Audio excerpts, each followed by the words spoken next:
चलो देखो, अच्छा बेटा, चलो आज अब बात करते हैं।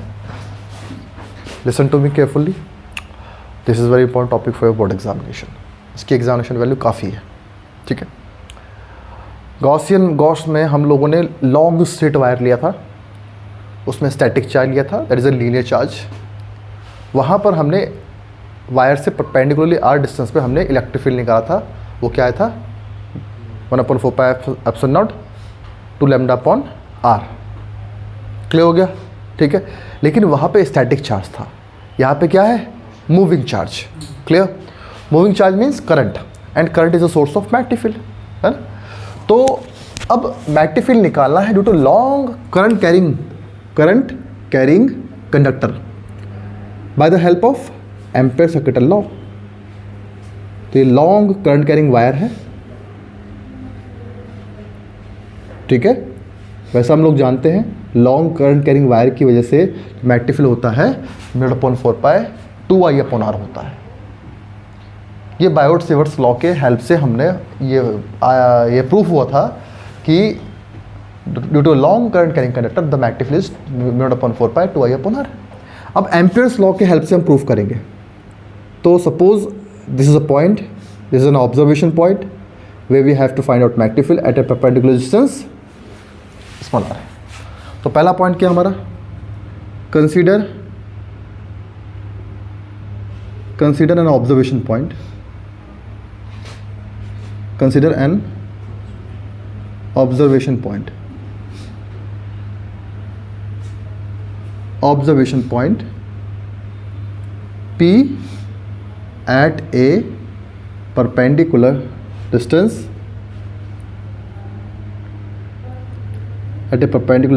small r, ठीक है, where we have to find out the magnetic field, ठीक है। अच्छा, we already know the shape of magnetic field. This is a wire is carrying current I. Clear? The magnetic field, actually the magnetic field is passing through this point. Okay, this is the point way, देखो magnetic field तो wire के चारों तरफ होता है ना, और हमने इस मैग्नेटिक फील्ड में ही एक पॉइंट कंसीडर किया और उस पॉइंट पर हमने मैग्नेटिक फील्ड फाइंड करना है, ठीक है बेटा। चलो, अब ये मैग्नेटिक फील्ड का प्लेन है और इस प्लेन के नीचे से मैग्नेटिक फील्ड, ये करंट पास हो रही है, दिख रहा है? ये ऐसा है और ये मैग्नेटिक फील्ड ऐसे पास हो, ये करंट वायर ऐसे पास हो रही है, करंट इसमें से निकल गई, ये करंट निकल रही है ऐसे, नीचे से एंटर करा, ऊपर से निकल गया। This is magnetic field, this is magnetic field, okay. और किसी भी पॉइंट पर मैग्नेटिक फील्ड क्या है? B,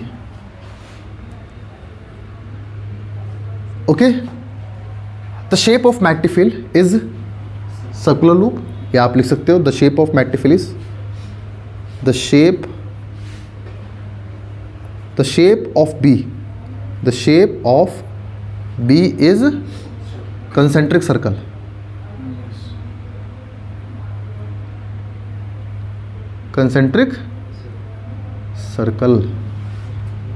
clear? At any point on this loop, clear? At any point the magnetic field is B।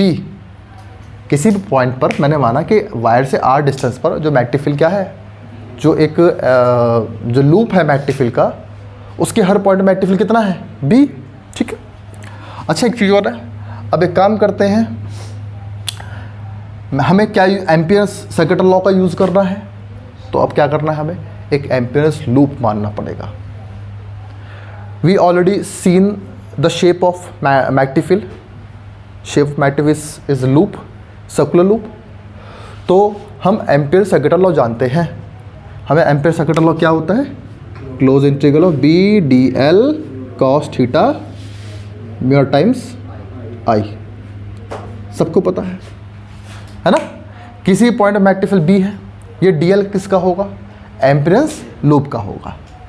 तो पहले क्या मानना पड़ेगा आपको? एम्पियर लूप मानना पड़ेगा, क्योंकि डी एल कहाँ पर है? डीएल होगा एम्पियर लूप का, जो कि इमेजिनरी है, और ये थीटा होगा बी और डीएल के बीच का एंगल होगा। तो आपको एम्पियर लूप इस तरीके से मानना है कि बी और डीएल के बीच में एंगल कैसा हो, सिमेट्रिकल हो, सिमेट्रिकल हो। तो अब हम एम्पियर लूप किस शेप का माने, तो एम्पियर लूप हमारा होना चाहिए इसी शेप का, जिस शेप का क्या है, वायर के चारों तरफ मैग्नेटिक फील्ड। तो वायर के चारों तरफ मैग्नेटिक फील्ड के ऊपर ही मैंने एम्पियर लूप मान लिया।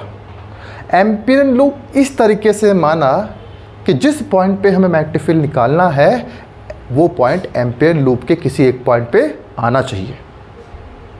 क्या बात सबको समझ में आ गया है ना? Consider an Ampere loop such that the point where we have to find out the magnetic field should lie at a point on the Ampere loop. Clear? So तो कंसीडर an Amperian loop which is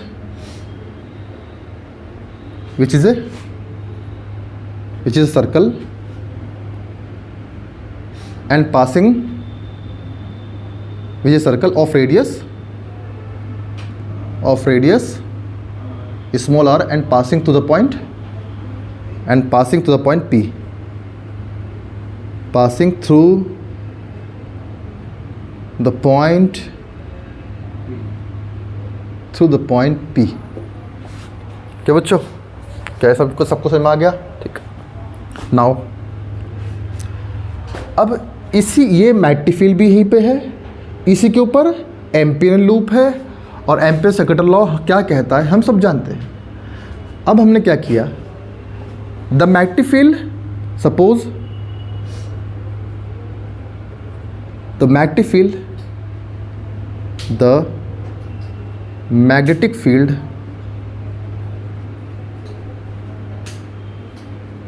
at any point at a point on the loop is B। एक point पे magnetic field क्या है, B। ठीक है, अब हमने क्या करना है, पूरे लूप में मैग्नेटिक फील्ड कितना है वो निकालो पहले। तो मैंने माना कि छोटे से करंट एलिमेंट में, ये छोटा सा करंट एलिमेंट लिया, कितनी लेंथ है इसकी, डीएल, इसकी डायरेक्शन क्या है, टेंजेंशियल, और यहाँ पर इसके अंदर मैग्नेटिक फील्ड भी है, किसी एक पॉइंट में मैग्नेटिक फील्ड क्या है, बी। तो डीएल लेंथ के अंदर कितना मैग्नेटिक फील्ड इकट्ठा हो गया, बी इंटू डीएल। एक पॉइंट में मैग्नेटिक फील्ड बी, और डीएल लेंथ के अंदर कितने पॉइंट आ गए, डीएल, तो कितना मैग्नेटिक फील्ड इकट्ठा हो गया, बी इंटू डीएल। और इसी पर ही अपना मैग्नेटिक फील्ड भी लाई कर रहा है। दोनों टेंजेंशियल हैं, दोनों के बीच में एंगल कितना हुआ, 0 डिग्री। कहीं पे भी ले लो, यहाँ डीएल ले लो तो ये भी टेंजेंशियल, डीएल टेंजेंशियल, और magnetic field will also tangential, magnetic field also tangential. ठीक है। So for the loop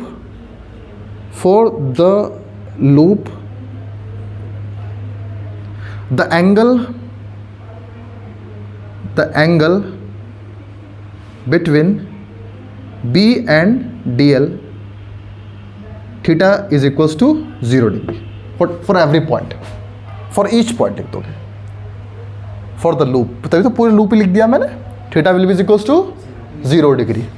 now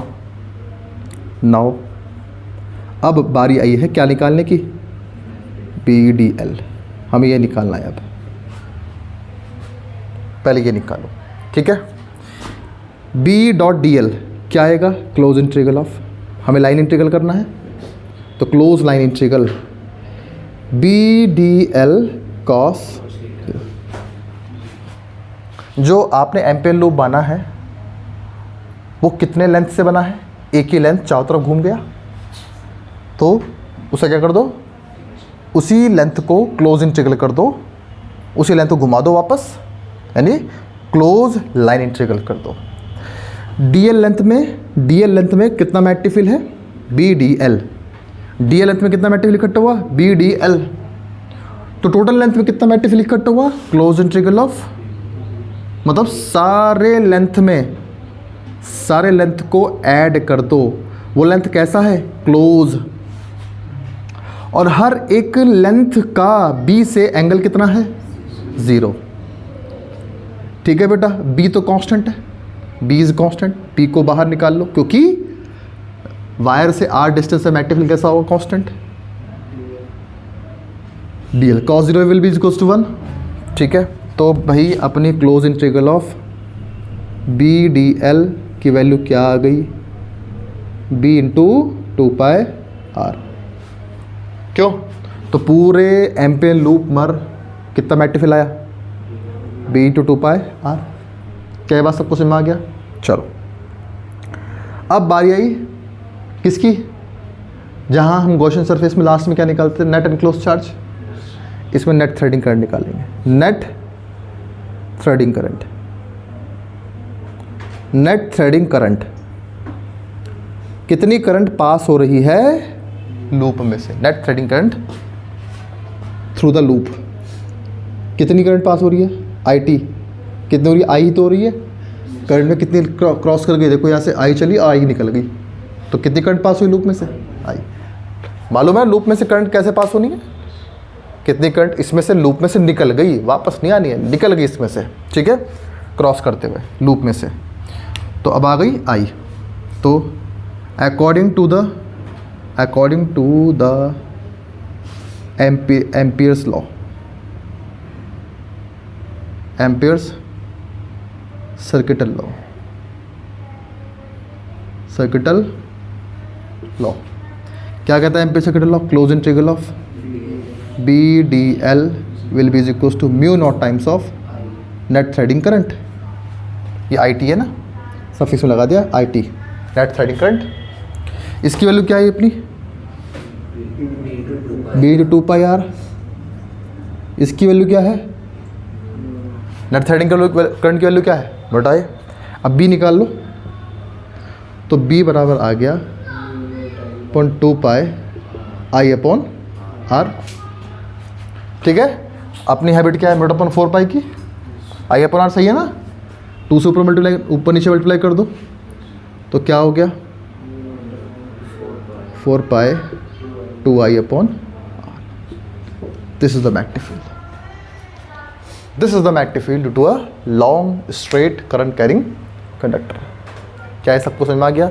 hair B is reciprocal to R, है ना? तो ग्राफ कैसा बनेगा? बी और आर के बीच में रेसिप्रोकल ग्राफ बनेगा। क्यों बच्चों मेरे? हाँ, B is reciprocal to R. पता लग गया बच्चों? ठीक है, इसको आप लोग याद रखोगे। ठीक, चलो स्टॉप कर दो।